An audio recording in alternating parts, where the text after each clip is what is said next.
Capítulo 5. El mito de la Revolución cubana. La guerrilla rural como factor decorativo de la revolución. Inversamente a lo propagado por la leyenda castrocomunista, Fidel, por entonces, no solo no se manifestaba comunista sino que alegaba luchar para reinstalar la democracia y la Constitución de 1940. Esta mesurada proclama de impronta institucionalista les valió a los rebeldes el apoyo del grueso de la población cubana y la comunidad internacional, y fundamentalmente el del gobierno de los Estados Unidos. Incluso desde los más importantes medios de prensa norteamericanos se llevó adelante una profusa campaña a favor de los demócratas de Sierra Maestra, que pretendían derrocar a la gastada gestión de Batista. Tanto es así, que los rebeldes que actuaban en el llano consiguieron que el conocido periodista norteamericano Herbert Matthews, del influyente New York Times, se trasladara a la sierra para entrevistar a Fidel. La impactante nota apareció a fines de marzo de 1957 y fue un duro golpe para Batista. Con el título Fidel está vivo, el diario informó al mundo que el presidente de Cuba mentía cuando hablaba del exterminio rebelde. Pero no fue el único en mentir. Cuando el periodista indagó acerca del número de tropas rebeldes, Fidel señaló a los que lo rodeaban y dijo, «Este es mi Estado Mayor», sin aclarar que, además, ese era también todo su ejército. No fue la única artimaña para simular un mayor número de combatientes, soldados iban y venían fingiendo agitación, para entregarle a Fidel mensajes urgentes de una inexistente segunda columna. La puesta de teatro dirigida por Castro resultó exitosísima y el cronista norteamericano creyó y compró el sobreactuado panorama belicista. La crónica periodística fue redactada de un modo apologético para con los insurgentes y obtuvo un éxito de resonancia mundial. El consenso internacional comenzaba a girar sin disimulos en favor de los rebeldes de la libertad. Países de la región comenzaron a enviar armas, dinero y provisiones a toda marcha para respaldar a las fuerzas guerrilleras. A tal punto las potencias anticomunistas apoyaron a Castro y su presunto plan de restauración republicana, que el escritor marxista y agente de prensa del terrorismo montonero Pablo Giussiani remarcó que la primera propuesta de enviar armas a esos valientes jóvenes que se batían en la Sierra Maestra contra la dictadura de Batista no provino de grupo alguno que pudiera calificarse de revolucionario, izquierdista o siquiera popular, sino del almirante, argentino, Isaac Rojas, un conservador, considerado arquetípico del gorilismo. Y en marzo de 1957, el emblemático comandante rebelde Juber Matos emprendió un viaje clave a Costa Rica, precisamente con el propósito de reunirse con el presidente de ese país, el doctor José Figueres Ferrer, quien ya le había prometido armamentos a gran escala. Nótese la envergadura del apoyo externo. Matos recuerda en sus memorias la reunión y el diálogo con Figueres del siguiente modo: «Matos, me dice Figueres, voy a entregarles las armas, pero recuérdele a sus hombres que esas armas son parte del pequeño arsenal de Costa Rica y que yo se las cedo a ustedes porque quiero al pueblo de Cuba. No puede haber infidencia alguna sobre mi actitud porque me pondría a mí como un irresponsable ante los costarricenses y podría costarme hasta la misma presidencia. Punto. Las armas esperan por usted, las tenemos en un depósito que está justamente debajo de nuestros pies. Cuanto antes se las lleve, mejor será. Confíe en nosotros, señor presidente». Seguidamente, en la noche del 29 al 30 de marzo fueron transportadas las prometidas armas y municiones, siendo la logística del traslado tan sofisticada que los pilotos del avión que llevaron las provisiones desde Costa Rica hacia Cuba, donde los rebeldes improvisaron una pista de aterrizaje en zonas rurales, vinieron desde México por orden de Castro. Pero este apoyo no sería el único que los rebeldes cubanos recibirán por parte de Costa Rica. El destacado dirigente sindical Luis Alberto Monge, futuro presidente de Costa Rica entre 1982 y 1986, financió además la revista Cuba Libre, órgano de difusión del movimiento 26 de julio en Centroamérica. Por último, refiere Matos que además, el costarricense Frank Marshall les facilitó generosamente un buen número de fusiles con sus municiones. En tanto, el 13 de marzo de 1957 los grupos de El Llano atacaron el Palacio Presidencial en La Habana, donde vivía Batista, con el fin de fusilarlo. La embestida fue llevada a cabo por un grupo de jóvenes del Directorio Revolucionario, agrupación en alianza con un sector del Partido Auténtico. El país estaba en expectativa por las grescas que continuamente se daban en las ciudades, mientras que en ese ínterin, Fidel y los suyos sobraban de espectadores en la sierra. Resulta interesante poner de manifiesto la acción insurgente de los que peleaban en el llano, el ala urbana e ideológicamente más moderada de la reacción antibatistiana, puesto que el futuro mito vendido por el Estado castrocomunista ha reducido toda la historia de la Revolución cubana a la ecuación rural y sus exóticos barbudos, con prescindencia de todo otro elemento, cuando en verdad, el cúmulo de episodios ajenos a la Sierra Maestra que formaron parte del proceso revolucionario fue muchísimo más importante y determinante que las esporádicas escaramuzas que se presentaban en la periférica selva cubana, aunque esta última fuera estéticamente más romántica o novelesca a los fines mitológicos y propagandísticos. Promediando mayo, los guerrilleros recibieron otras dos noticias auspiciosas. Una proveniente del mundo del marketing estadounidense y la otra relativa al tema estrictamente militar: la difusión de la película filmada por Bob Tabor en Sierra Maestra a través de los canales de televisión norteamericanos en cuanto a lo primero, y el inminente arribo de un reforzado cargamento armamentístico en cuanto a lo segundo. De dicho cargamento el Che recibió una ametralladora Madsen. La alegría se le dibujó en el rostro, anotó su agiógrafo Hugo Gambini. En tanto, el coronel Bayo enviaba mensajes a Castro desde Nueva York: nótese el lugar de residencia y conspiración del principal instructor militar de Fidel. Por entonces Batista observaba con gran preocupación que los norteamericanos comenzaban a encariñarse con la figura del jefe barbudo, y dos episodios concomitantes parecían ser más que sintomáticos de este idilio. El número de la revista Visión del 5 de julio traía en su tapa la fotografía del líder rebelde. Al mismo tiempo, The New York Times afirmaba que el desenlace cubano se acercaba a su fin. En mayo de 1957, los rebeldes descendieron de las montañas y atacaron un pequeño y aislado aserrío próximo a la costa, consistente en 2 edificios de madera y 3 pequeños puestos de guardia. En total, había 53 hombres en el campamento, varios trabajadores desarmados y algunos soldados de Batista.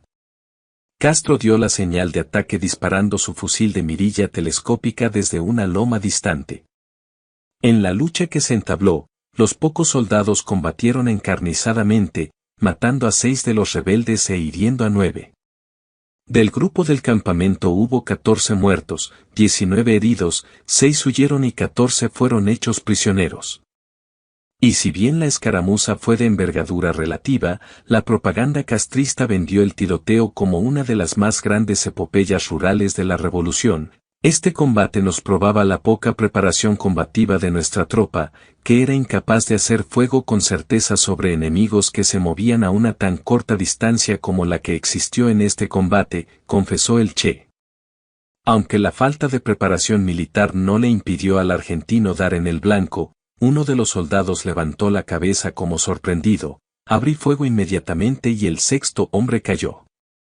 Otro dato inobjetable que pone de manifiesto una vez más lo minusválida que era esa guerrilla, es abonada en el mismo diario de Guevara, cuando éste anota, el 23 de mayo de 1957, que en ese momento estaba reducida a 127 hombres, la mayoría armados y unos 80 de estos con buenas armas. Pero Batista no podía seguir inactivo ante las malas noticias. Lanzó una ofensiva urbana en la que cayó muerto Frank Pez, el reputado líder opositor de El Llano. La muerte del popular dirigente produjo gran indignación en las ciudades y se reaccionó con una huelga espontánea que paralizó el comercio.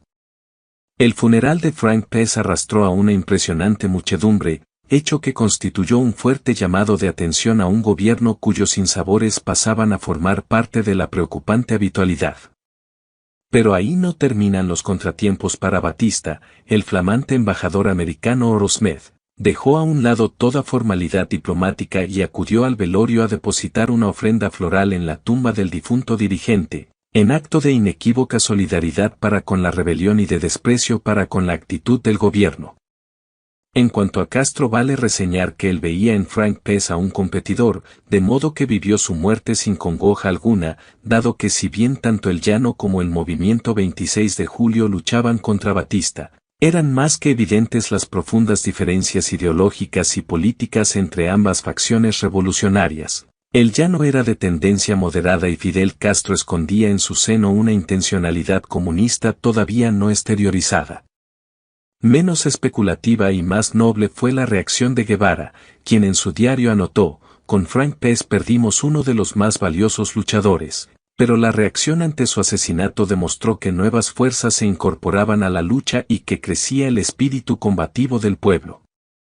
Al día siguiente de la muerte de Frank Pez, el Che se topó conduciendo otro tiroteo contra una docena de guardias de las fuerzas de Batista, ocasión en que se vio obligado a efectuar una retirada estratégica. Corrí con velocidad que nunca he vuelto a alcanzar y agregó: mi participación en el combate fue escasa y nada heroica.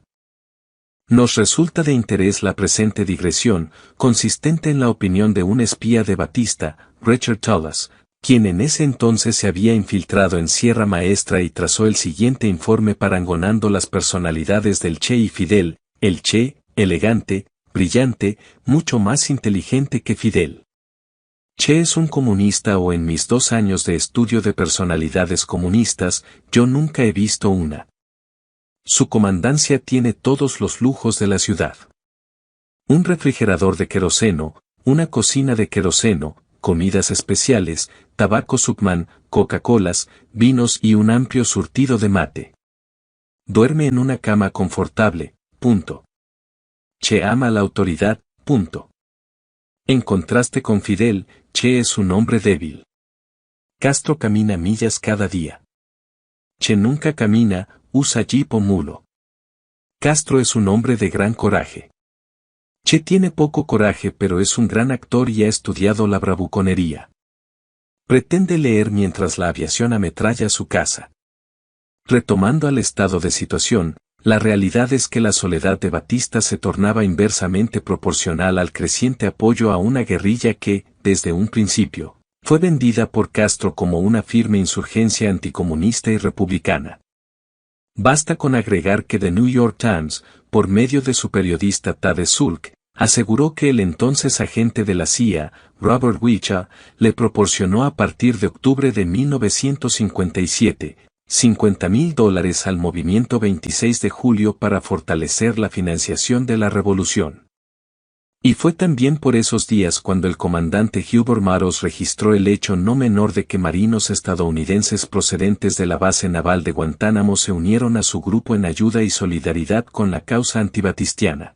En efecto, aunque la historiografía castrista de exportación con posterioridad haya enfatizado lo contrario, esa pequeña guerrilla selvática capitaneada por Fidel Castro nunca dejó de ser un aspecto subalterno o decorativo en toda esta historia revolucionaria.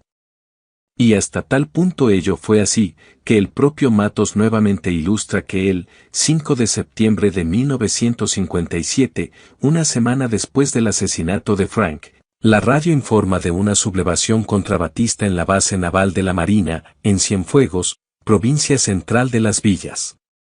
Según la información, los marinos de la base, actuando en coordinación con elementos civiles del 26 de julio y de otro grupo revolucionario de origen auténtico, han tomado el control de la instalación militar y de algunas otras posiciones dentro del perímetro de la ciudad. Incluso, hasta un devoto de la revolución, como John Lee Anderson, señala que el grueso de los oficiales del gobierno no se proponían un mero cuartelazo sino una insurrección total para derrocar a Batista, agregando que altos oficiales de la camarilla de Batista tramaban conspiraciones para echarlo y asegurar sus propios puestos. Vale decir, Batista no solo no lograba que sus fuerzas armadas dieran batalla al enemigo, sino que incluso, éstas se rebelaban y sublevaban contra él mismo. Para más datos acerca de la indiferencia de las fuerzas del gobierno respecto de la guerrilla rural, el Che Guevara anotó, a fines del año 1957, Las tropas enemigas se retiraban una vez más de la sierra y quedábamos dueños del territorio existente. Moral, lealtad, organicidad y profesionalismo. Aquí vale una brevísima digresión relativa a un antecedente determinante en la historia militar de Cuba.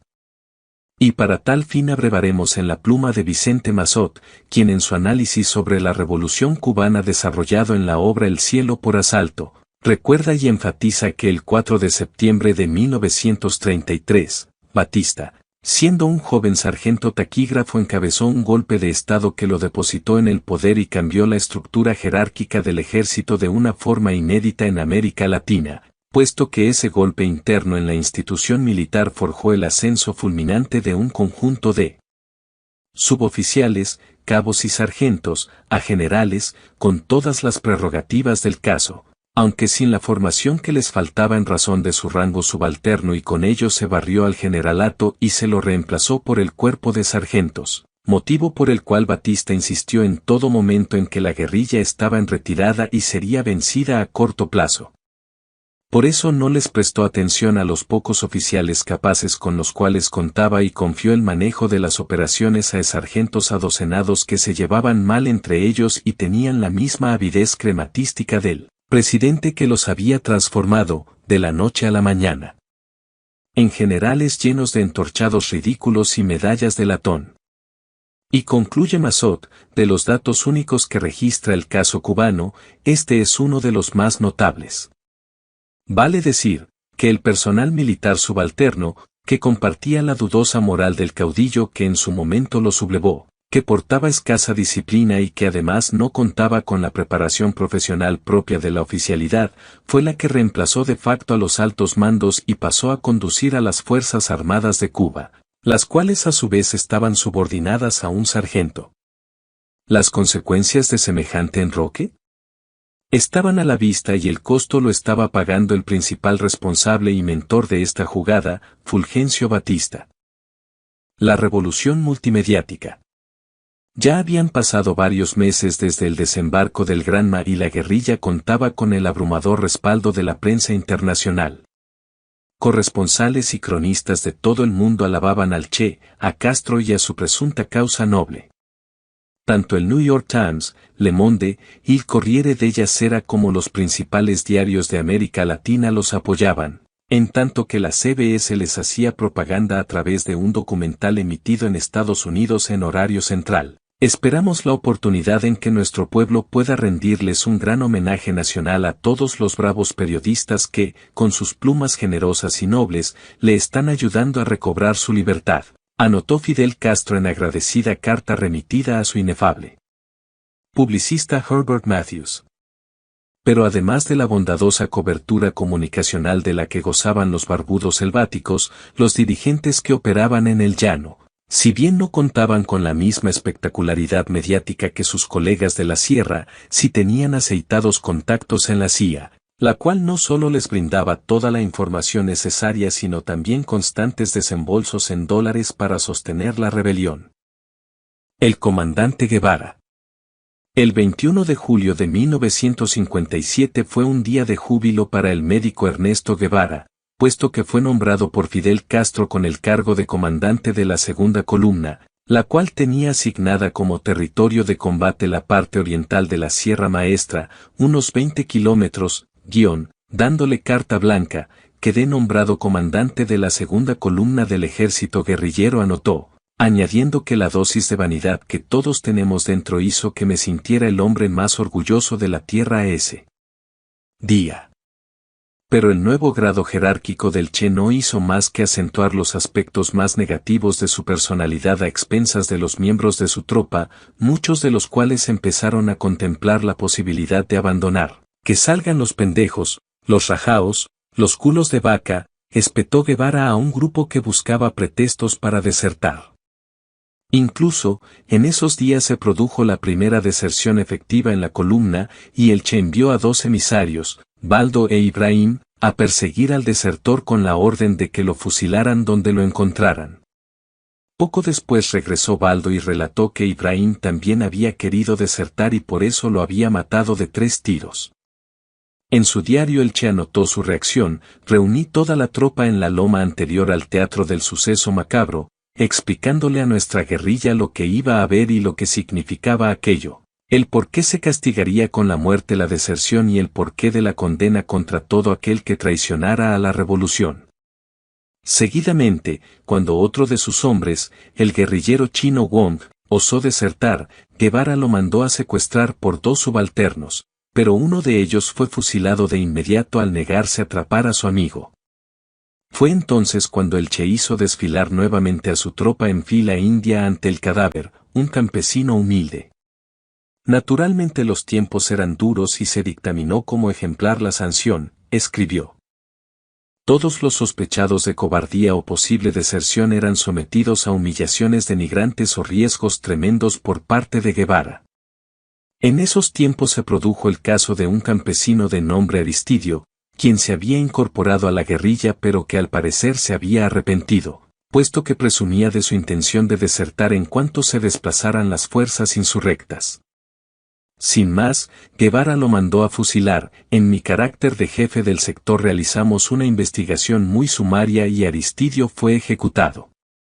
Sin embargo, sobre este último homicidio el propio Che pareciera dudar o tener algún ligero remordimiento según consta en su diario. Hoy nos preguntamos si era realmente tan culpable como para merecer la muerte y si no se podía haber salvado una vida para la etapa de la construcción revolucionaria. Para Guevara, la práctica del fusilamiento comenzaba a transformarse en una suerte de hobby de connotaciones sombrías.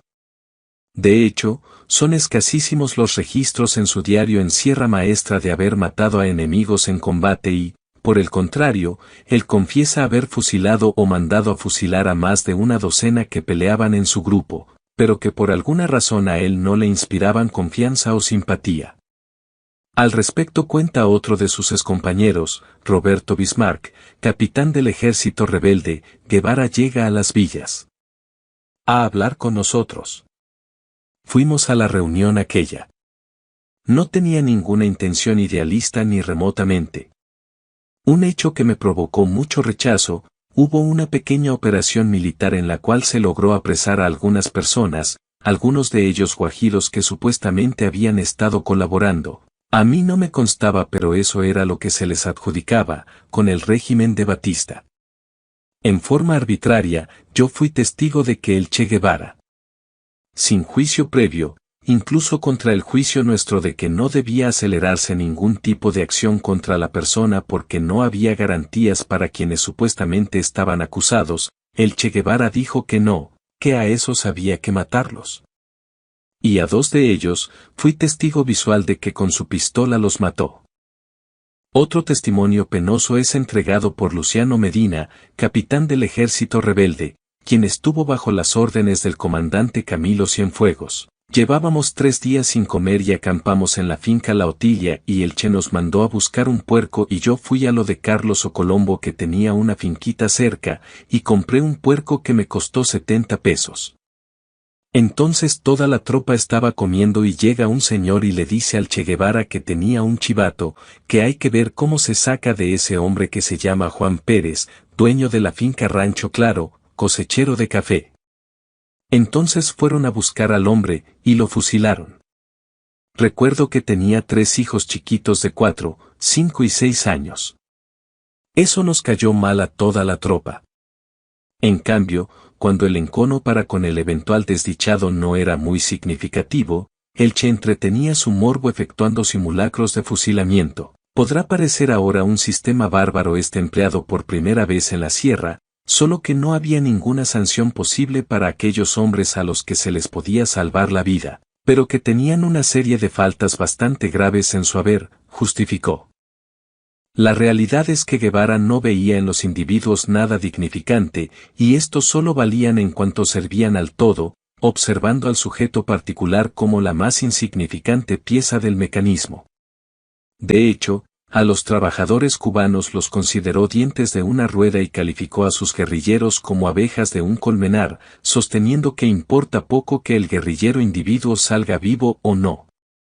Y a tal punto este era su verdadero pensar, que él mismo narró episodios en los cuales si bien no mandó a matar a un subalterno, sí lo exponía gratuitamente a situaciones de riesgo en las cuales finalmente moría.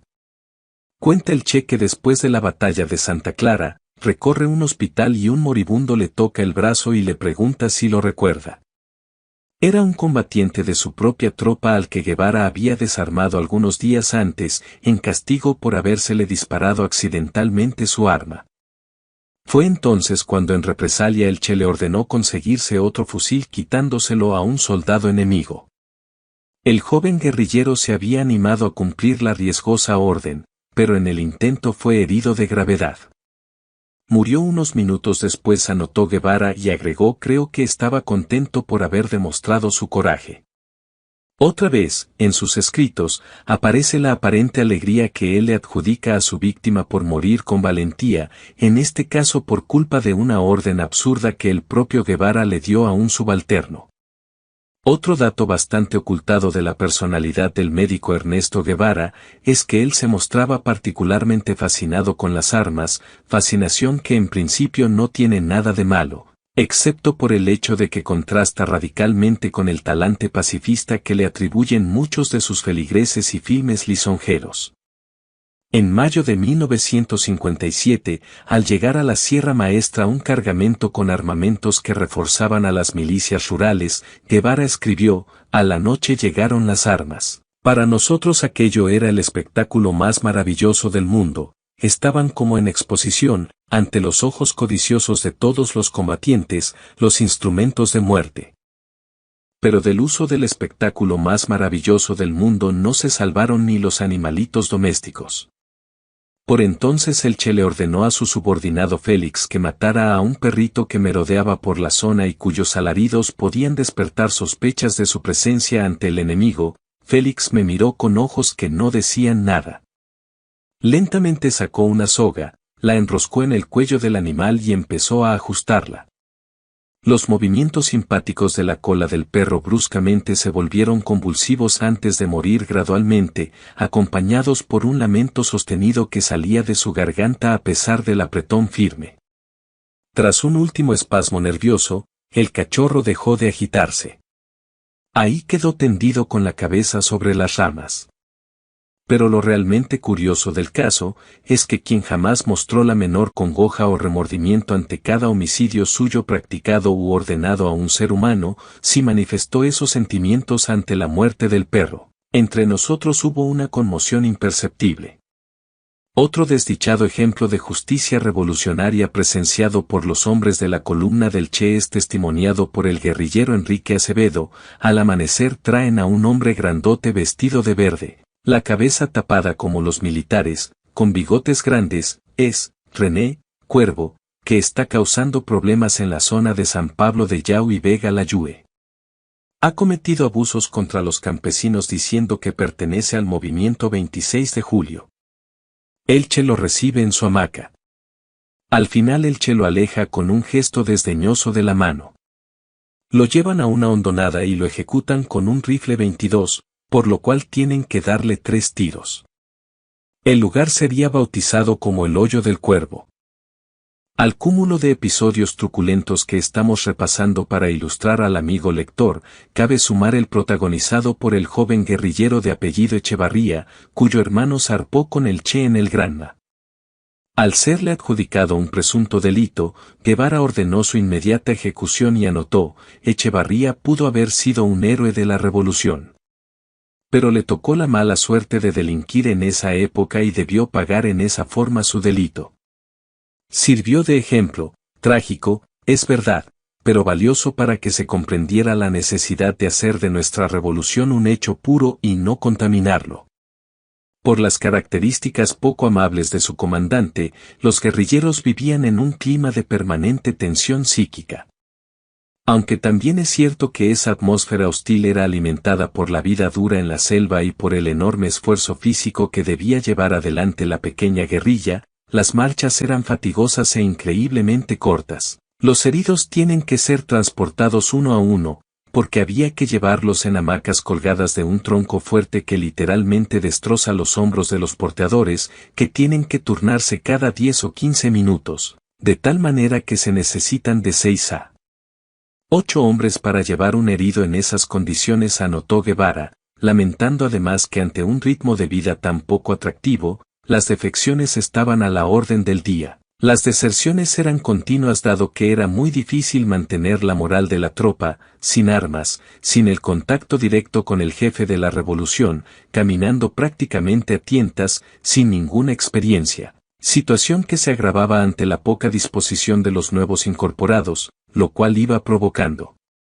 continuas crisis en el espíritu de la guerrilla. Y de esas continuas crisis en el espíritu de la guerrilla hay una que particularmente vale reseñar. Por las consecuencias del trato y personalidad del Che se convivía con tal grado de nerviosismo, que en los diferentes escalafones de la columna empezaron a adoptarse medidas de gran severidad, emulando o mimetizándose con las praxis de su comandante. Todos comenzaron a interactuar en exacerbado estado de ansiedad y violencia apenas contenida. Resultó entonces que el guerrillero Lalo Sardiñas, considerado un combatiente de élite, amenazó con su revólver a un hombre indisciplinado y le disparó, matándolo. Los amigos de la víctima se indignaron y reclamaron la inmediata ejecución del oficial. La revuelta fue tal que Guevara no consiguió controlar el motín y Fidel acudió en su ayuda, proponiendo que se ponga a votación el eventual fusilamiento de Sardiñas. Los 246 guerrilleros amotinados depositaron sus hojas de papel en un casco. Se vivió un tenso empate de votos a favor de la muerte y en contra, 123 a 123. A la luz de las antorchas, el verborrágico Castro lanzó una arenga en forma de alegato de más de una hora a favor de conservar la vida de Sardiñas y obtuvo una segunda votación, muy ajustada, que salvó al cuestionado guerrillero. Cuentan las malas lenguas que esta fue la primera y única vez en su vida que Fidel Castro llamó a elecciones consultando la voluntad popular. La naturaleza ideológica de la guerrilla rebelde. La guerrilla antibatistiana, es decir, el ejército rebelde, como fuera dicho, se dividía fundamentalmente en dos: el llano, de ideología moderada que operaba en zonas urbanas, y la guerrilla rural, cuyo máximo exponente era el movimiento 26 de julio al mando de Castro. De estos últimos, los comunistas de envergadura eran Raúl y Fidel Castro, además del Che Guevara. Pero Fidel, quien normalmente efectuaba las declaraciones a la prensa, no se cansaba de aclarar que él no tenía nada que ver con el comunismo, a efectos de seguir conservando el apoyo de la comunidad internacional y del pueblo cubano. Según la observación de Castañeda, por entonces el desideologizado discurso de Castro apenas alcanzaba el grado de radicalidad del populismo clásico latinoamericano de Perón, Cárdenas o Vargas, o del propio Batista en 1940, y el resto de los hombres de Castro, salvo las mencionadas excepciones del Che y Raúl, o no tenían la menor idea sobre comunismo o, si la tenían, no la compartían en absoluto. La estrategia castro-guevarista consistía en engañar a todos y, una vez tomado el poder, llevar adelante su proyecto totalitario. ¿Fidel ya era un comunista convencido en aquel entonces? ¿O padeció un marxismo sobreviviente? La fecha de su conversión hacia el marxismo ha sido motivo de disputa entre biógrafos e investigadores. Una novia de Fidel, que también fue amiga del Che y de su esposa, sostiene que, sin Ernesto Guevara, Fidel Castro tal vez jamás se hubiera vuelto comunista. Sin Fidel Castro, Ernesto Guevara quizás nunca hubiera sido más que un teórico marxista. Sin embargo, ensayistas como Mario Lasso extraen unos antecedentes del joven Castro que confirmarían un marxismo preexistente a la revolución de 1959, pues si bien en la época del asalto al Moncada Fidel pertenecía al Partido Ortodoxo, ajeno al comunismo, poco tiempo atrás, cuando contaba con tan solo 21 años de edad, Castro perteneció a la organización terrorista de corte trotskista Unión Insurreccional Revolucionaria. Inclusive permaneció durante un tiempo detenido por su vinculación con un asesinato perpetrado por el grupo.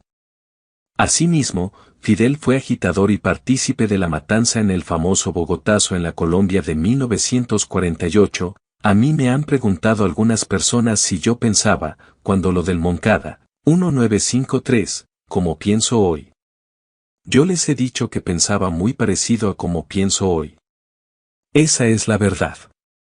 Lo digo aquí con entera satisfacción y con entera confianza, soy marxista-leninista y seré marxista-leninista hasta el último día de mi vida, declaró Castro el 2 de diciembre de 1961 con la revolución totalmente consumada.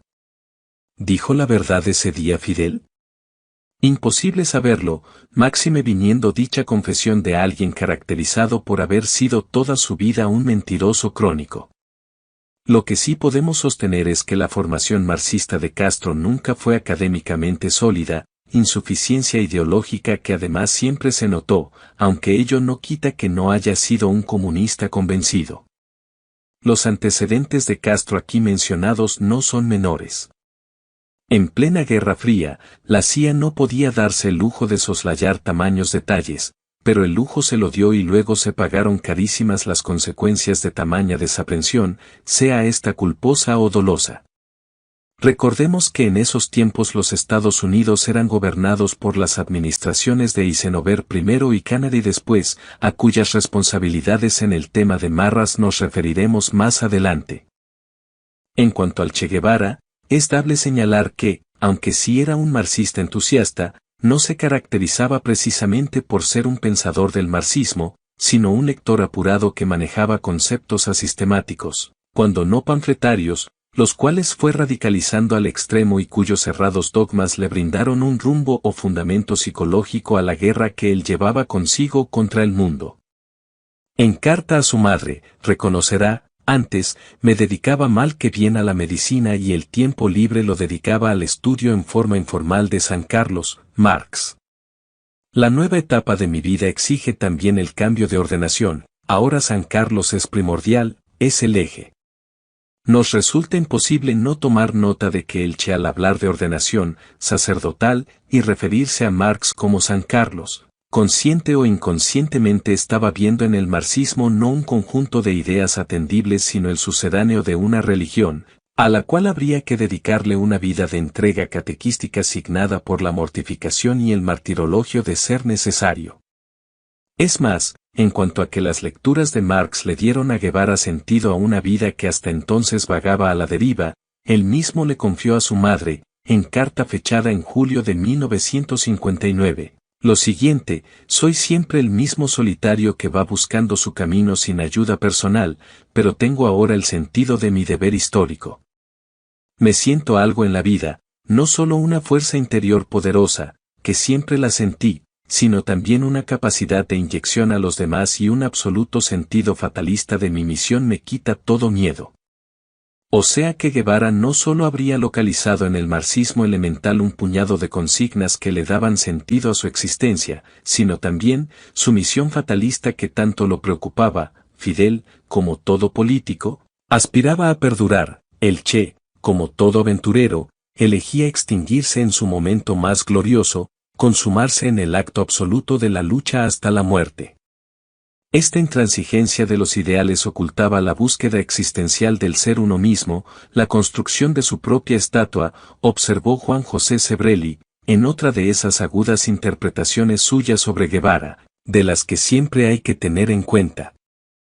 Y a pesar del indefinido discurso de Fidel y del secretismo táctico con que Raúl y el Che ocultaban su marxismo, señálese que Guevara no era muy hábil para simularlo. Los que peleaban en el llano desconfiaban de las tendencias ideológicas del argentino. Tanto fue así que esto le valió una encendida polémica con René Latour, alto dirigente de El Llano. Ocurre que el Che trataba con desdén y vilipendio a los que peleaban en la ciudad, minimizando o desvalorizando su actuar y atribuyendo toda la bizarría a los que estaban en Sierra Maestra. Ramos Latour, por su parte, le reprochó al Che mediante una carta el injusto desprecio con el que éste se refería al material que se le enviaba, subrayando que si bien la ciudad carece de las condiciones de heroicidad que imperan en la sierra, quienes reúnen el dinero, Compran las armas y víveres y los transportan a la montaña, no son menos revolucionarios o valientes que los combatientes encumbrados, y agregó: los que tienen tu preparación ideológica piensan que la solución a nuestros males está en liberarnos del nocivo dominio yanqui por medio del no menos nocivo dominio soviético. Por ahora Guevara se mordía los labios, a fin de evitar proseguir despertando desconfianzas ideológicas. Cabe agregar que Guevara desvalorizaba el papel de la guerrilla urbana no solo por su total falta de realismo y pericia como guerrillero, sino porque además él no tenía la menor idea acerca de cuáles eran las condiciones en que se operaba en el llano, dado que hasta el momento nunca había bajado de la sierra y no conocía ninguna ciudad de Cuba, de modo que su menosprecio respecto de la resistencia urbana no se fundaba en un juicio sino en un prejuicio agravado por su ignorancia. Pero más allá de la puja entre el llano y el movimiento 26 de julio, párrafo aparte merecen las guerrillas antibatistianas que operaban en el Escambray, una sierra más pequeña que Sierra Maestra, de 80 kilómetros de largo y unos 1000 metros de altura, compuesta por anticomunistas que, si bien no dependían de Castro, peleaban coyunturalmente junto a él. Allí se encontraba batallando el Directorio Revolucionario, comandado por de Fauré Chomón y de Cubela. Ambos líderes también sentían cierta desconfianza hacia Fidel, y hasta un segmento de este mismo frente, bajo la dirección de un furibundo español anticomunista, Eloy Gutiérrez Menoyo, recibía subsidios desde Miami del antiguo presidente cubano Pío Socarrás. Como vemos, si algo caracterizaba al grueso de la subversión antibatistiana era su marcada tendencia despojada de todo marxismo. Pero más allá de que Batista era el enemigo común que tenían las insurgencias cubanas, los conflictos políticos e ideológicos entre Guevara, el Llano y todos los sectores revolucionarios no comunistas, se fueron acentuando a medida que la posibilidad de triunfo se avecinaba. Uno de los puntos en discordia antes del triunfo de la revolución fue el proyecto de lo que sería la reforma agraria. El Che había pergeñado un borrador, de inequívoca inspiración marxista, en el que planeaba la estatización de empresas cubanas y extranjeras sin indemnización alguna a sus propietarios. Pero para apaciguar los ánimos, Fidel, siempre haciendo uso de sus dotes de malabarista, se encargaba de recortar y moderar el extremismo de Guevara. Es por ello que en primera instancia Castro hizo esfuerzos por contemporizar mucho con el ala moderada del 26 de julio, encabezada por Humberto Soura y Marín, un abogado conservador que un par de años después sería fusilado por el castrismo, cuando la revolución mostrara su verdadero rostro y masacrara cuanto disidente fuese identificado. El Che aceptaba a modo de medicina amarga estas decisiones de Castro, aunque advertía que se constituían en pasos tácticos de naturaleza pasajera, para luego ir paulatinamente arrastrando el objetivo hacia el comunismo. En definitiva, por ahora había que sumar a todos para ganar la revolución. Pero lo que sí queda absolutamente claro y probado, y esto incluso lo confesó años después el comandante rebelde Juber Matos, es que más del 90% de todos los que componían el ejército rebelde contra Batista eran anticomunistas, al igual que los inmensos sectores, tanto en Cuba como en el orden internacional, que los apoyaban con generosos recursos dinerarios y materiales. El macartismo de Fidel. Las declaraciones públicas formuladas por Fidel Castro entre 1956 y 1958 se caracterizaron por su moderación e insistente apoyo en la Constitución de 1940, y para consolidar los respaldos cosechados en el mundo libre, el 12 de julio de 1957 emitió el difundido Manifiesto de la Sierra Maestra, el cual entre otras cosas declaraba que los rebeldes luchaban por el establecimiento de un régimen que garantizara la celebración de elecciones verdaderamente libres, democráticas e imparciales, y que creara las condiciones propicias para conducir al país por la vía de la legalidad democrática y constitucional, agregando que el gran ideal de los rebeldes era el de una Cuba libre, democrática y justa. El propio Guevara, analizando el texto, anotó con resignación en su diario: no estábamos satisfechos con el compromiso, pero era necesario, era progresista en aquel momento, Pero también sabíamos que no era posible establecer nuestra voluntad desde Sierra Maestra y que debíamos contar durante un largo periodo con toda una serie de amigos. Este tipo de discursos de barniz institucionalista permitía que la prensa internacional de Occidente siguiera fascinada con los atractivos guerrilleros que se suponía portaban ideales relativos de libertad. Incluso The New York Times en 1958 llegó a titular, ¿podrá el Che cambiar el destino de América? Mientras que el embaucador Castro aprovechaba cada reportaje para alejar toda suspicacia de comunismo que enturbiara sus ambiciones, en un artículo publicado en la revista Kourenit con su firma, el futuro dictador comunista se declaró refractario a las estatizaciones y partidario de las inversiones extranjeras. Para más datos, en marzo de 1958 el periodista Agustín Ayes Soberón subió unos días a la Sierra Maestra y logró entrevistar extensamente al Che Guevara y a Fidel Castro, notas publicadas luego en la revista Bohemia. De su reportaje al Che, cabe destacar el siguiente fragmento: periodista, ¿son ciertas las simpatías por el comunismo que a usted se le atribuyen? Che, en lo absoluto. No tenemos vinculación con el comunismo. Soy militar nada más. Sigo la línea del movimiento 26 de julio. Periodista, ¿lee usted? Che, infatigable. Menos de los de medicina. Todos los libros. En cuanto a lo expresado por Fidel en el mismo reportaje, aparecen afirmaciones suyas que no tienen desperdicio. Nuestro movimiento sostiene el criterio de que el gobierno provisional debe ser lo más breve posible. El tiempo estrictamente necesario para normalizar el país. Y convocar a elecciones para todos los cargos del Estado, las provincias y los municipios. Debemos hacer todo lo posible porque ese periodo de provisionalidad no rebase de 2 años de duración, y añadió que ese gobierno debe ajustarse a un programa de 10 puntos cuyos 3 primeros son los siguientes: 1. Libertad para todos los presos políticos y militares. 2. Absoluta libertad de información de la prensa radial y escrita. 3. Respeto de todos los derechos individuales y políticos establecidos por la Constitución. Siguiendo con estos trucos discursivos, en mayo de 1958, en reportaje concedido a Jules Dubois, Castro insistió con el siguiente embuste: jamás estuve ni estoy por el comunismo. Jamás el movimiento 26 de julio ha hablado de socializar o nacionalizar las industrias. Este miedo a nuestra revolución es sencillamente estúpido. Personalmente, no aspiro a ningún cargo y considero que existen suficientes pruebas de que lucho por el bienestar de mi pueblo, sin que ninguna ambición personal o egoísta empañe mi conducta. Y por si faltara alguna redundante ratificación del espíritu antimarxista que vendía Fidel, en Venezuela, el 20 de julio de 1958, tanto Castro, representando al movimiento 26 de julio, como el resto de las principales organizaciones opositoras a Batista firmaron el Pacto de Caracas, un compromiso detallado para el regreso de la democracia a Cuba. Como nota humorística, los comunistas fueron excluidos de participar del acuerdo, dadas las vinculaciones históricas de estos con Batista.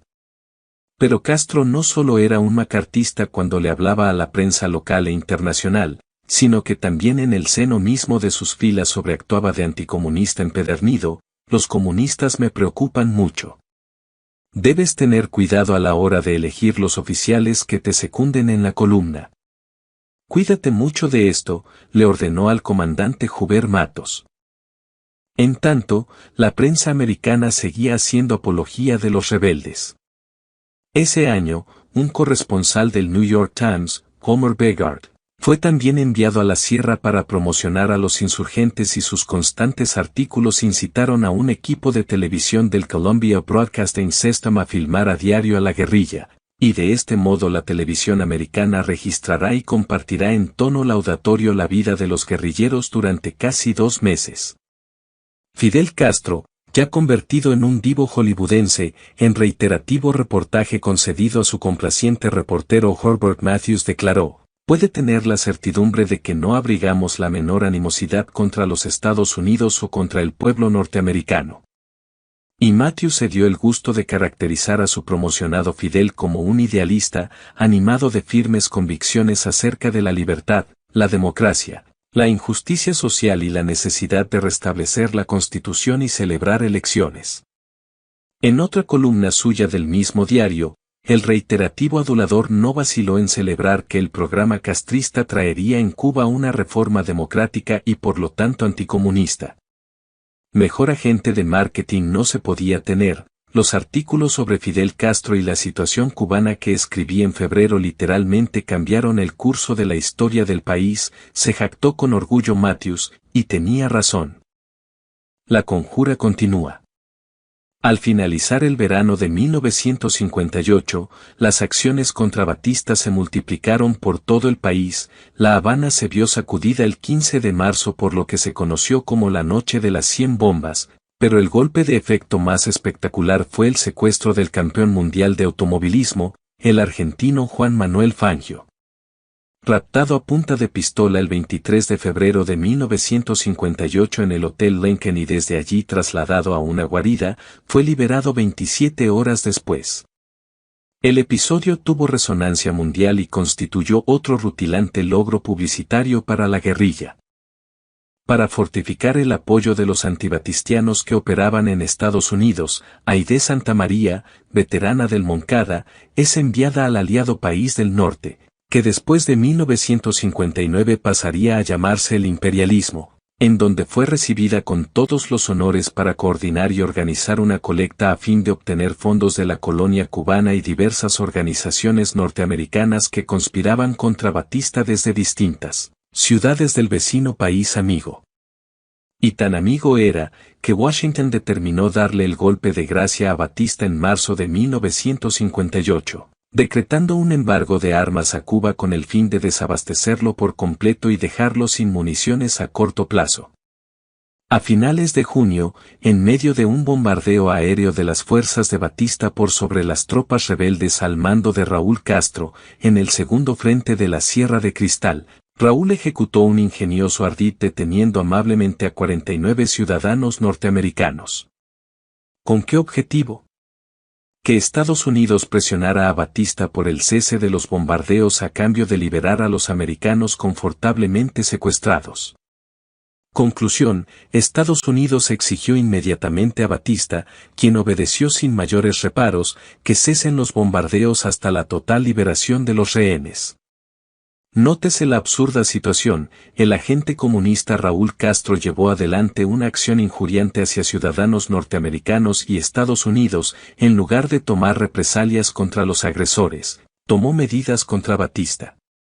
Esta y no otra fue la posición del imperialismo yanqui y la comunidad internacional contra el cada vez más solitario presidente cubano. Es más, con honestidad intelectual, hasta un autor socialista como Calfón reconoció en su gorda biografía sobre el Che que las tropas represivas del general Cantilo, el hombre más temido en las milicias de Batista, se encontraban en el siguiente estado: la moral de sus tropas es desastrosa. La mayoría, antes de combatir, se manda una volada con marihuana, tan fácil de encontrar en la sierra. Algunos desertan, uniéndose a la causa fidelista. Otros, hechos prisioneros, solo se marchan con la Cruz Roja tras haber obtenido un autógrafo de Fidel Castro, cuyo carisma hace estragos. Por lo demás, un antiguo oficial de Batista, de nombre muy francés, Coroneaux, tras haberse unido a la rebelión en tiempos de Frank Pez, realiza una jugarreta utilizando la frecuencia de radio de un tanque enemigo, inmovilizado por los guerrilleros, para que la aviación bombardee a los soldados de Batista. Mientras corrían turbulentos meses tanto en la Cuba urbana como en la Sierra Maestra, a diferencia de los relatos del grueso de los combatientes de esta y cualquier otra contienda militar prolongada, el Che Guevara jamás recordaba ni se preocupaba por su mujer ni su bebé. Además de ser un marido ausente, como padre también obraba con desapego y absoluto desinterés. Desde su llegada a la sierra, el propio Che había recibido varias cartas de su esposa que rara vez respondía. El 15 de febrero de 1958, el mismo día que su hija Gildita cumplía 2 años, su mujer volvió a escribirle una vez más para pedirle autorización a fin de trasladarse a Cuba y acompañarlo. Pero Guevara se tomó su tiempo. Tardó 4 meses en contestarle y su respuesta tuvo un tono tan inexpresivo como breve: no.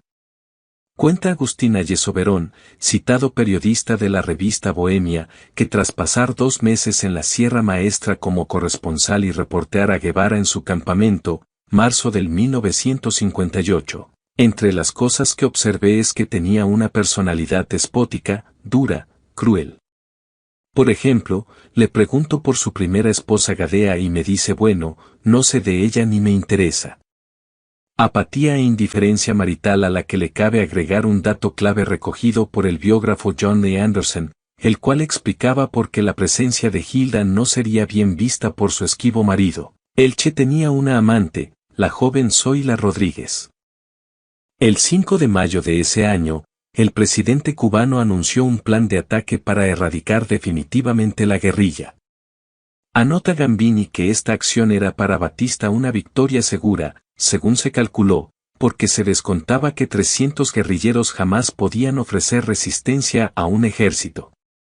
Parece que el solitario Batista todavía no se había percatado de que su ejército no lo apoyaba, se le sublevaba anexándose a los rebeldes o en el mejor de los casos se rendía ante la posibilidad de cualquier tiroteo. Además, su guerra no era contra 300 guerrilleros sino contra toda la comunidad internacional. Ese mismo mes, el día 28, Carlos Franqui arribaba, proveniente de Miami, con una avioneta portadora de 20.000 balas, fulminantes eléctricos para las minas y carabinas italianas. El problema de Batista no era militar sino político. Los combates de la guerrilla cubana con las fuerzas regulares tenían mucho de escaramuzas esporádicas y por sobre todo, más que combates lo que había eran espectaculares campañas de relaciones públicas internacionales de prensa. Las entrevistas de The New York Times, Time, Life, Paris Match, Le Monde, Corriere della Sera y hasta el apologético documental de la CBS habían masificado la notoriedad de los guerrilleros, quienes contaban con la distendida simpatía de las familias del mundo occidental y capitalista que los miraban por televisión como quien mira un ameno y motivador thriller vespertino. Y que la guerra revolucionaria en Cuba tuvo mucho más de paródico que de real, lo confirma el hecho de que cuando Castro tomó el poder, el semanario Bohemia, órgano marcadamente antibatistiano, publicó una lista del total de muertos padecidos entre ambos bandos durante los más de 2 años de conflicto armado, sumaban 869, dato al que cabe agregar que de las bajas de la guerrilla, el 80% pertenecían a la guerrilla urbana, olvidadas de la historiografía oficial castrista, y apenas el 20% a la guerrilla rural de la sierra. La dictadura de Batista cae no tanto por una derrota militar como por una derrota política, pues el ejército, miles y miles de soldados, se rinden sin pelear, concluyó el precitado Carlos Franqui, escriba de Castro y director de la nombrada publicación opositora al tambaleante gobierno. Volviendo al desamparado Batista, a modo de esfuerzo desesperado, este trató de persuadir a los Estados Unidos de que los guerrilleros eran comunistas y solicitó de modo urgente apoyo del Pentágono. Los norteamericanos no le creyeron y seguían ayudando a los libertarios de Sierra Maestra. Desde hacía rato que Batista era el menos indicado para estimular acusaciones macartistas, tanto en la actual como durante su anterior presidencia había contado con el apoyo explícito del Partido Comunista de Cuba. Y los Estados Unidos no solo desde hacía rato que simpatizaba con los mitológicos guerrilleros sino que ya había tomado la irrevocable decisión de dejar al caudillo populista librado a su suerte. Al mismo tiempo, las acusaciones de marxismo que Batista le endilgaba a los guerrilleros contrastaban con las permanentes declaraciones anticomunistas de Fidel. Y en cuanto al marxismo de Guevara, quien a diferencias de su jefe no lograba disimularlo, la CIA de todos modos no lo tomaba en serio y en un informe del 13 de febrero de 1958 expresó que el Che, más que un agente marxista, es un aventurero, no un político profesional. Ha estado buscando siempre algo con que darle sentido y significación a su vida y por el momento la ha encontrado en Castro, no Castro el político sino Castro el perseguido, un Castro luchando contra la tiranía. Las solitarias advertencias de Batista caían en abstracto y su prédica era desoída incluso por los militares cubanos, quienes desatendían sus órdenes y su autoridad. En tanto, Guevara a fin de junio se enfrentó a una nueva escaramuza y otra vez, incurrió en una de sus retiradas estratégicas, frente a una casa nos dieron el alto y cuando nos dimos cuenta allí estaba el ejército, que comenzó a disparar, nosotros a correr, ellos a tirarnos y nosotros a correr más rápido, hasta que logramos salir. Yo creo que esa fue la vez que más corrió el Che en su vida, porque aquello parecía una competencia de campo y pista, detalló el guerrillero Villegas. Estas retiradas del Che no implican que desde estas líneas lo consideremos un cobarde. Más aún, sostenemos que Guevara más que valiente fue un temerario, que incurría con frecuencia en riesgos irreflexivos e innecesarios. Y justamente por sus arrebatos y falta de inteligencia estratégica, se veía obligado a retroceder de manera abrupta en no pocas ocasiones. Mientras tanto, los días pasaban y la situación política de Batista seguía complicándose por la pérdida progresiva de apoyos.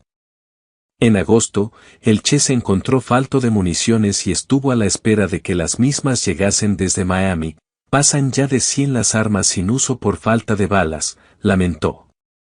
Pero en verdad, la falta o no de armamento no era algo determinante para que la insurgencia pudiera ganar la guerra contra la Guardia Batistiana, todo indica que los guardias no quieren guerra y nosotros tampoco, escribió Guevara el 7 de septiembre. Es notable la insistencia en las anotaciones del Che en advertir por un lado la reticencia de los soldados enemigos a pelear y por otro, la desconfianza campesina que existía respecto de los guerrilleros. En cada campesino veíamos al presunto chivato.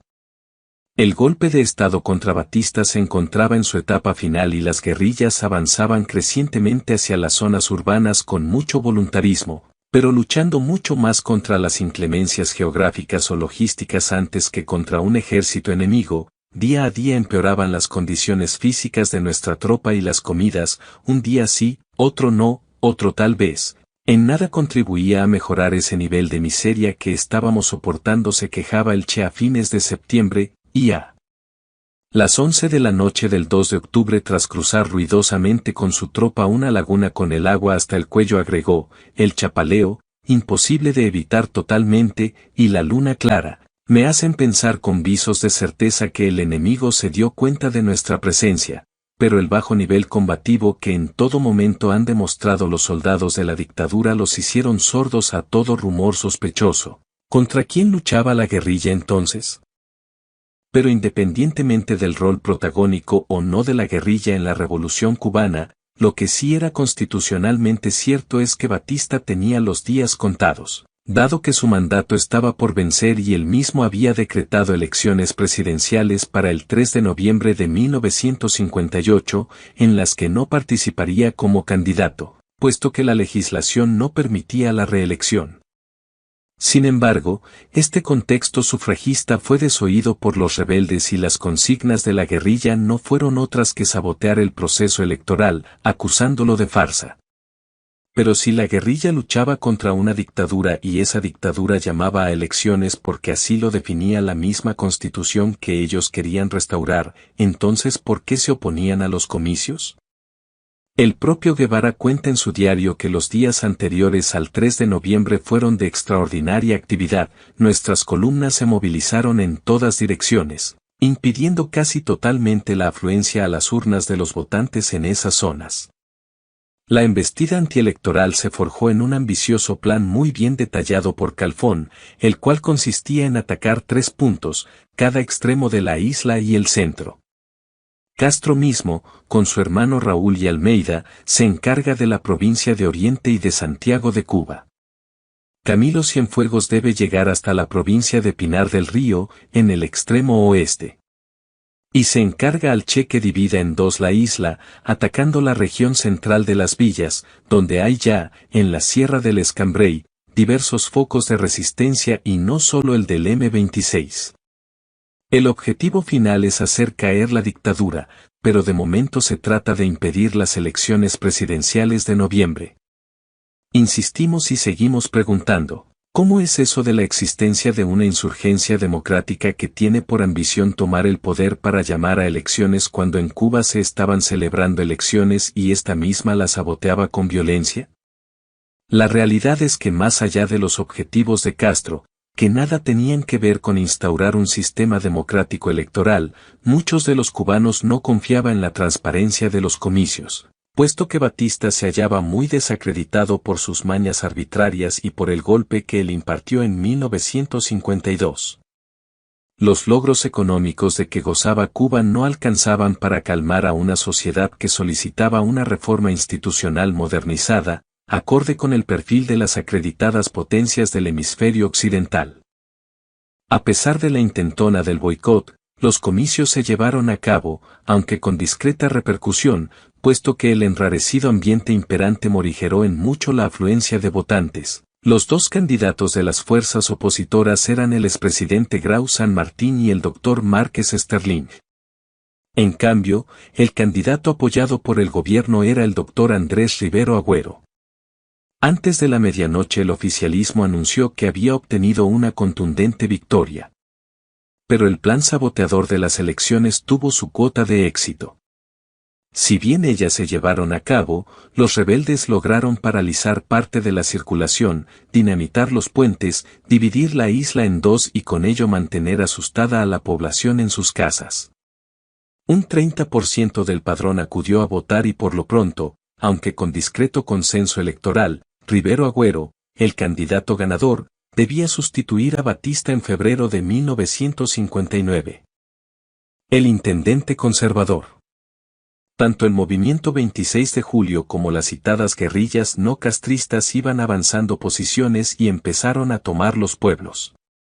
En una de las ocupaciones, Guevara se autonombró intendente ad hoc del poblado de Sancti Spíritus. Fue allí cuando presurosamente intentó imponer códigos de convivencia que reglaban, incluso, la vida sexual de los habitantes. A esta ascética medida, el Che le anexó la prohibición de tomar alcohol y canceló la lotería.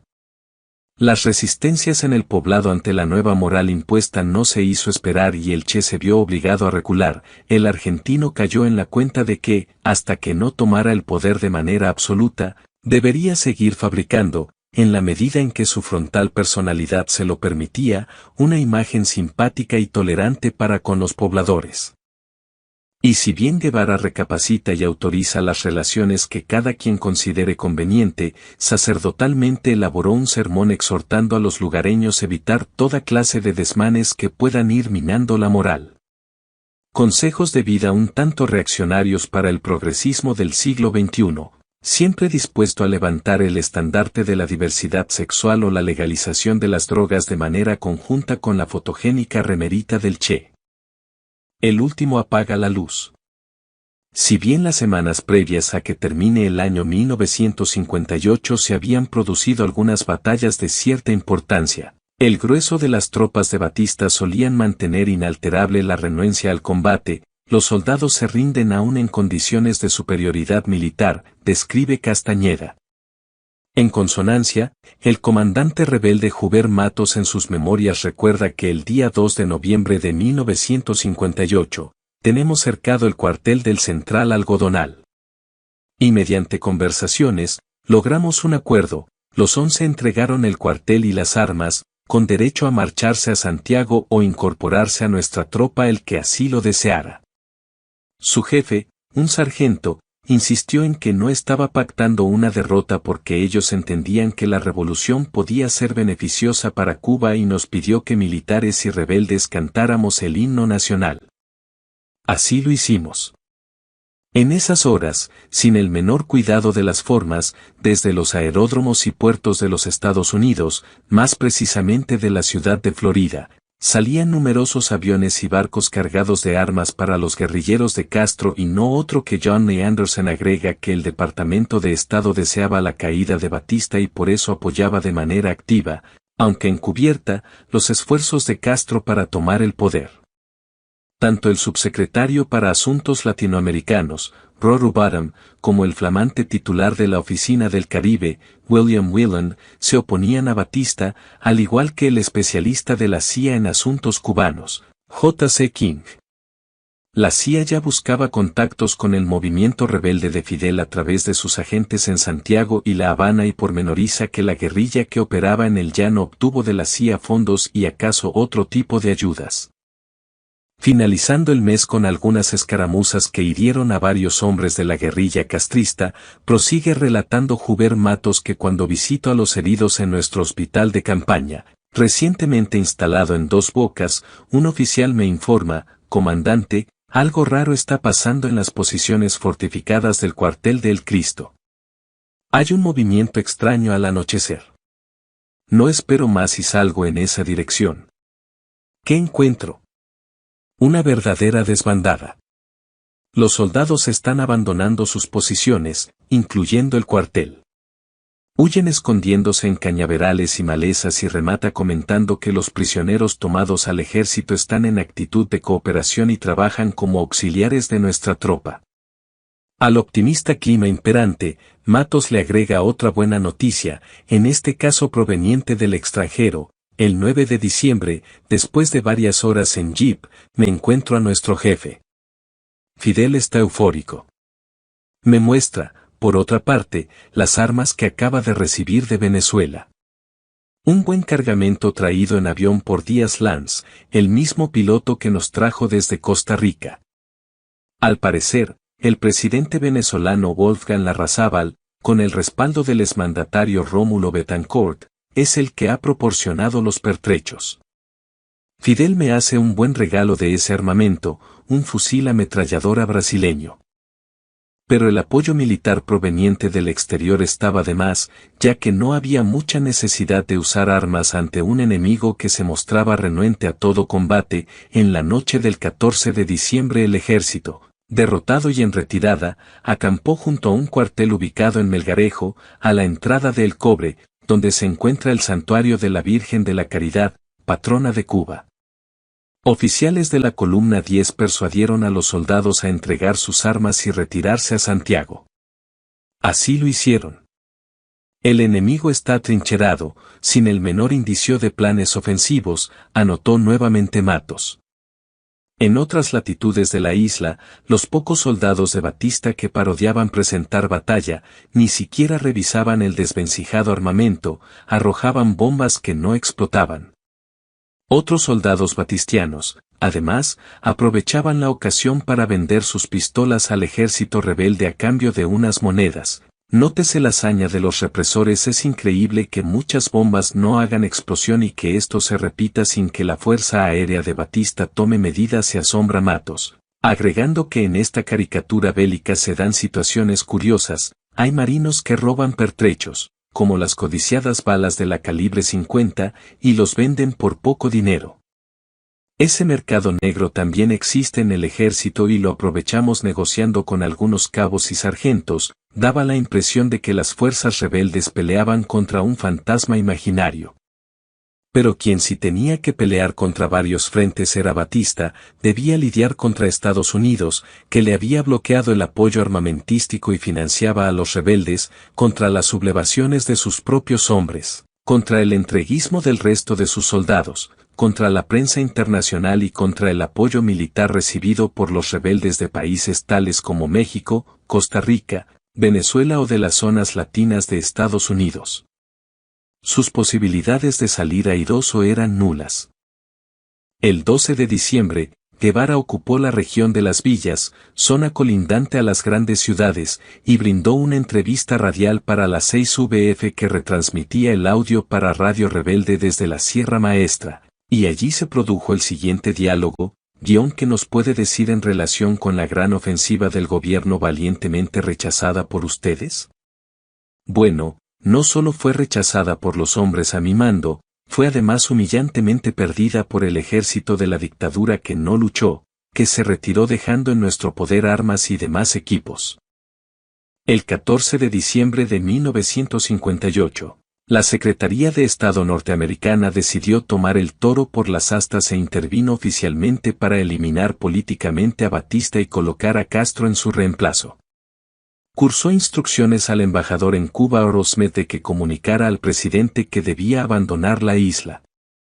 Acto seguido, el embajador norteamericano mantuvo una reunión con Batista en la que deliberadamente lo invitó a renunciar. Batista aún resumaba un aire de pujanza mientras permanecía sentado en un extremo de su despacho sin dar la menor muestra de emoción. Preguntó si podía trasladarse con su familia a su casa de Daytona Beach y se le dijo que primero debía pasar algún tiempo en España o cualquier otro país extranjero. Preguntó de cuánto tiempo disponía y se le respondió que no debía retrasar su marcha innecesariamente, pormenorizó Smith. El 22 de diciembre, en el territorio destinado a Hubert Matos, quedaba aún por atacar el cuartel de la microonda. Las tropas rebeldes se acercaron al lugar y se produjeron algunos intercambios de disparos, pero desde el cuartel gritan reclamándonos una tregua para volver a conversar. Cuando los nuestros dejan de disparar, vemos que los soldados se tiran por la ladera, abandonando las trincheras en racimos humanos. Es una fuga espectacular. Buscan irse por el lado de Santiago de Cuba. Lo de la tregua era una treta para iniciar la huida. Otra desbandada, como la de El Cristo, al caer la noche, narró Matos. Al último batistiano en irse se le habría encomendado apagar la luz. El imperialismo derroca a Batista.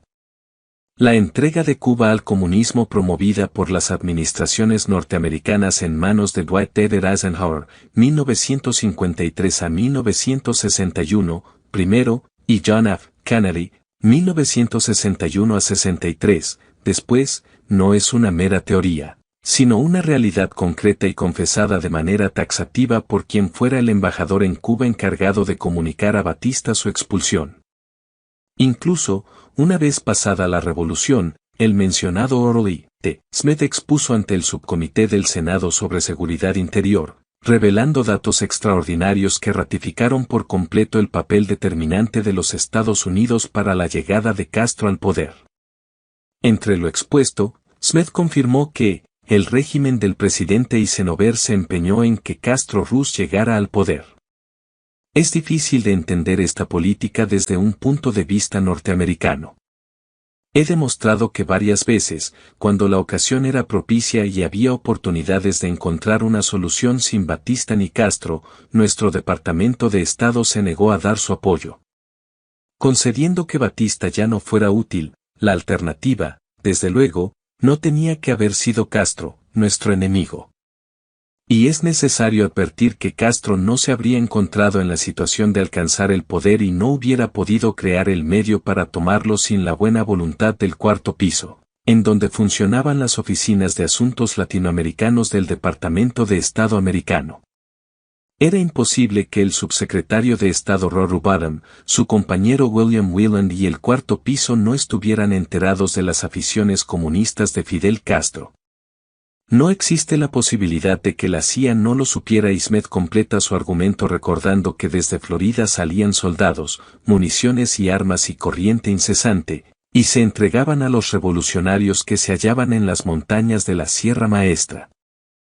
Incluso, esta decisión política no fue una especulación de último momento del gobierno norteamericano sino que era algo ya pensado desde bastante tiempo antes. Más aún, el antecesor de Oro Smith en la embajada norteamericana en Cuba, Robert C. Hill, quien culminó su mandato diplomático en julio de 1957, al traspasar su cargo a Smith le vaticinó su pesar espetando, lamento que vayas a Cuba. Te envían a Cuba para presidir la caída de Batista. Se ha tomado la decisión de que Batista tiene que desaparecer. Necesitas andar con mucho cuidado. Declaración del embajador Robert Calle Hill en el Senado, 12 de junio de 1961.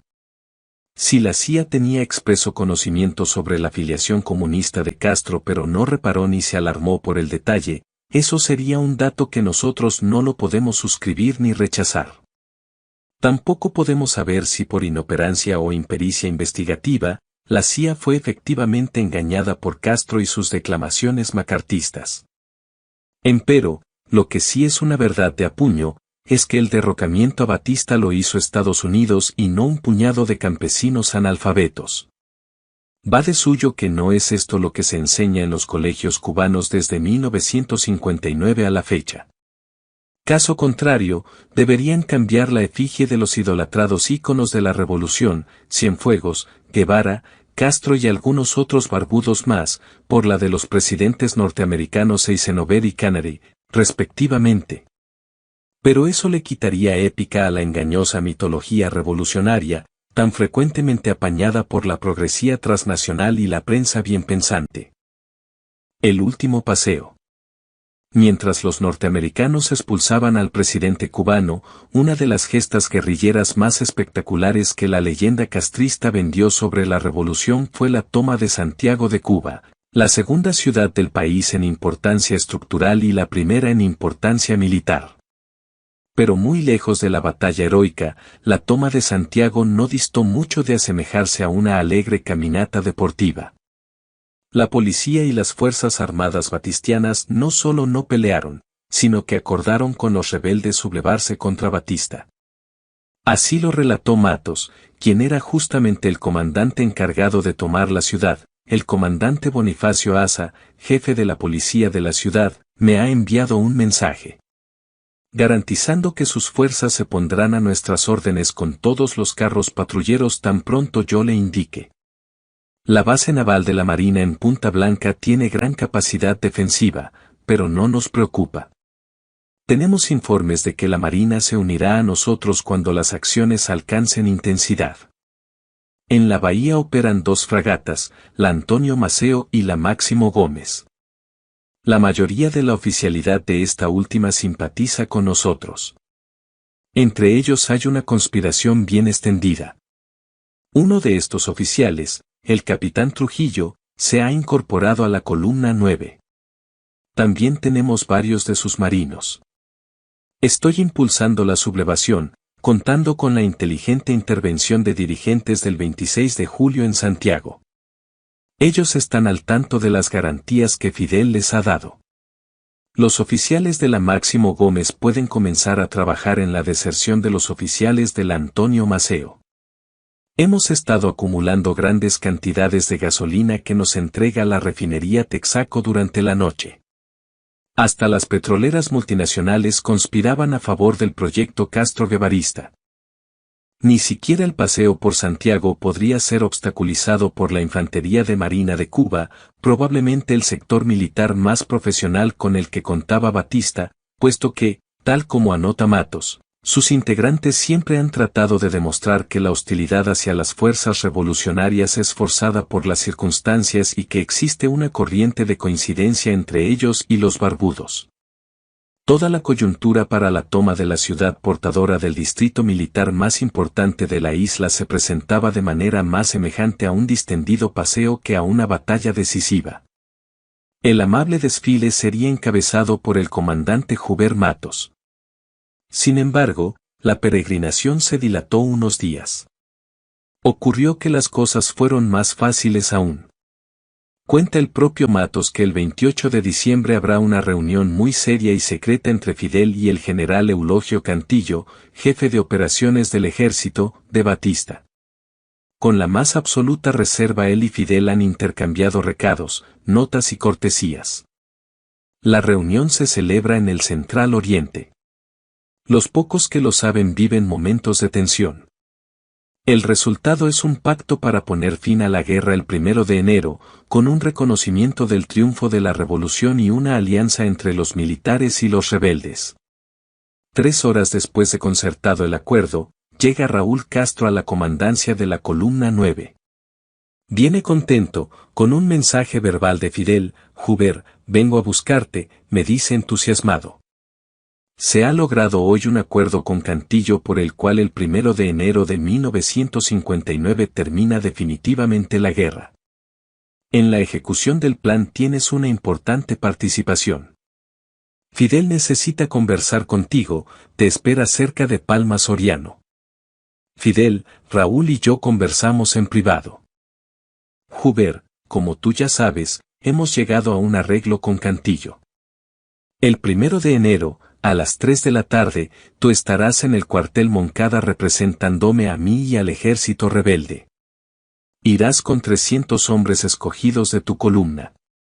Allí se hará un pronunciamiento conjunto del ejército rebelde y del ejército nacional, poniendo fin a la dictadura y a la guerra y proclamando el triunfo de la revolución, la unificación del ejército y la instauración de un gobierno civil. Desde Santiago se le dirá a la nación que el ejército rebelde y el ejército nacional se han convertido en una sola fuerza. Además, daremos lectura a los puntos principales sobre los que se basa el acuerdo. Finalmente Cantilo dilató el evento 5 días más. ¿Por qué razón? Pues para dar tiempo suficiente a que Batista preparase los detalles de la retirada prevista para el 1 de enero que Estados Unidos le había ordenado.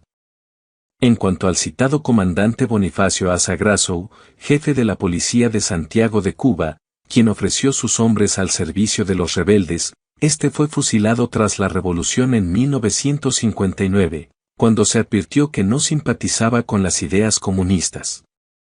La masacre de Santa Clara. Y a todo esto, ¿qué era de la vida del Che Guevara? Según la leyenda castrista, el Che encabezó el golpe final, que fue la batalla de Santa Clara, entre el 29 y 31 de diciembre de 1958. Otro cuento que vale la pena revisar. La realidad fue que los guerrilleros del Segundo Frente Nacional del Escambray, sector rebelde, pero no castrista, que peleaba en las sierras del Escambray, ya habían conversado con los soldados de Batista y estos habían manifestado, al igual que en la mayoría de las unidades y cuarteles militares, la total voluntad de no pelear en Santa Clara. Tan baja era la moral de combate de las fuerzas de Batista, que un sumario de la inteligencia militar del gobierno fechado el 27 de diciembre notificaba lo siguiente: las tropas en general en aquella provincia, Santa Clara, se observan con mucho pesimismo, y se quejan de que en ningún caso, donde se han batido con los alzados, siendo estos más numerosos y haber pedido refuerzos de hombres y parque, se les ha enviado. Entonces los soldados de Batista avisaron previamente a los rebeldes que llegarían en tren a Santa Clara y entregarían sus armas en el acto. Los laureles se los llevaría el Segundo Frente Nacional del Escambray y no las tropas de Guevara, que tenían la misma zona de operaciones. Por añadidura, aquellos quedarían con mejor imagen y posicionamiento político para gestionar o influir hacia una transición en consonancia con lo prometido, normalizar la institucionalidad de Cuba en clave republicana. Pero esta pretensión cívica entorpecía los herméticos planes castroguevaristas de alzarse con el poder e imponer el comunismo. Ante esto, Guevara fue más allá y les ofreció dinero a los ya rendidos militares de Batista, quienes aceptaron de buena gana. Entre rendirse gratis y rendirse con una paga no tuvieron mucho para pensar. Tras el pacto de rendición y soborno, el Che, a sabiendas de que los soldados no iban a tirar una sola bala ni estarían en posición de combate, al llegar el tren con las tropas adentro, ordenó a sus guerrilleros tirarles a mansalva, aprovechando que los oponentes estaban totalmente desprevenidos. Recuerda Lázaro Asensio, quien fuera comandante del ejército rebelde, que el tren blindado fue una acción de traición del Che Guevara. El famoso tren blindado estaba dispuesto a entregarse al Segundo Frente Nacional de Escambray. Las condiciones eran muy sencillas. Los soldados del tren blindado iban a entrar por la zona del acueducto de Santa Clara y allí nos iban a entregar las armas, con el compromiso de que ellos se quedaban ahí sin pelear. Pero por filtraciones que sucedieron, el Che se entera de esa posibilidad y entonces, ¿qué es lo que hacen ellos? Atacan al tren blindado, antes de que se entregara a nosotros. Aunque las películas hollywoodenses pretendan hacer pasar dicho episodio como una epopeya bien propia de los filmes de Sylvester Stallone, lo sucedido fue un incidente vergonzoso. Primeramente, el Segundo Frente del Escambray había pactado con los batistianos la rendición, no habría derramamiento de sangre ni tampoco dinero en juego. Guevara efectúa el innecesario soborno y, acto seguido, a traición, asesina a diestra y siniestra a los rendidos soldados de Batista quienes conforme lo pactado no estaban siquiera en posición de combate, sino distraídos y solamente mentalizados para la acordada entrega de armas. El episodio del tren blindado no es un asunto menor en esta historia, ya que con el armamento recuperado del ferrocarril, la columna de Guevara entraría en La Habana días después con un poder de fuego muy superior al de cualquier otro grupo opositor, poder de fuego que serviría para presionar en favor de las pretensiones escondidas de Fidel Castro. En verdad, quien había hecho las primeras negociaciones para la rendición del tren fue Eloy Gutiérrez Menoyo, comandante del segundo frente del Escambray. El tren se encontraba bajo el mando del teniente Florentino Russell.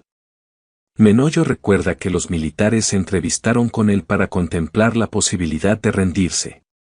Entonces Menoyo ofreció garantías para la tropa y un ascenso para el teniente Russell, de este modo el triunfo político, más las armas obtenidas, quedaría a merced de un ala rebelde no castrista. Pero ocurrió que seguidamente, según refiere Menoyo, el hermano del teniente Russell habló con el Che Guevara, yo no sé qué le ofreció Guevara que yo no le ofrecí, pero el hecho es que el tren se lo entregaron a ellos.